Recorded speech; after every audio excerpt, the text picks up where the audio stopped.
ಅಮ್ಮನವರ ಬ್ರಹ್ಮರಥೋತ್ಸವ ಸಾವಿರಾರು ಭಕ್ತರ ಸಂಗಮದಲ್ಲಿ ಪಟ್ಟಣದ ಪ್ರಮುಖ ಬೀದಿಯಲ್ಲಿ ಕಲಾ ತಂಡದೊಂದಿಗೆ ರಥೋತ್ಸವವು 4:30ಕ್ಕೆ ಅದ್ದೂರಿಯಾಗಿ ನಡೆಯಿತು.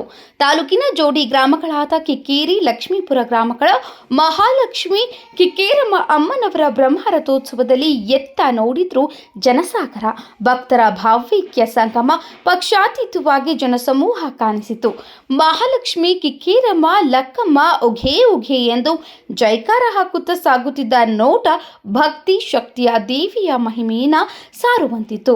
ಸುಮಾರು 1 ಕಿಲೋಮೀಟರ್ ದೂರದಲ್ಲಿನ ಊರ ಹೊರಗಿನ ಅಮ್ಮನವರ ಗುಡಿಯವರೆಗೆ ಕಿಕ್ಕೇರಿದ ಅಂಗಡಿ ಬೀದಿಯಿಂದ ಸಾಗಿದ ಮಹಾರಥವನ್ನು ಕಣ್ತುಂಬಿಕೊಳ್ಳಲು ರಸ್ತೆಯ ಇಕ್ಕೆಲೆಗಳಲ್ಲಿ ಜನಸಾಗರವೇ ನೆರೆದಿತ್ತು. ರಂಗು ರಂಗಿನ ಜರತಾರಿಗಳ ಧ್ವಜ, ಕೇಸರಿ ಸುಗಂಧ ಪುಷ್ಪಗಳ ಅಲಂಕೃತ ಮಾಲೆಯಲ್ಲಿ ದೇವಿ ರಥಾರೂಢಳಾಗಿ ಸಾಗುತ್ತಿದ್ದ ನೋಟವನ್ನು ಭಕ್ತರು ಕಣ್ತುಂಬಿಕೊಂಡು ಹಣ್ಣು ಜವನ ಎಸೆದು ಭಕ್ತಿ ಭಾವ ಮೆರೆದರು. ವಿವಿಧ ಸಂಘ ಸಂಸ್ಥೆ ದಾನಿಗಳಿಂದ ಅಲ್ಲಲ್ಲಿ ರಸಾಯನ, ಮೊಸರನ್ನ, ನೀರು ಮಜ್ಜಿಗೆ, ಪಾನಕ, ಫ್ರೂಟ್ ಸಲಾಡ್, ಸಿಹಿ ತಿನಿಸು, ಹಣ್ಣು, ತುಪ್ಪವನ್ನು ಭಕ್ತರಿಗೆ ನೀಡಿ ಬಿರು ಬಿಸಿಲಿನಿಂದ ಬಸವಳಿದವರ ಹಸಿವು ದಾಹ ತಣಿಸಿದ್ರು.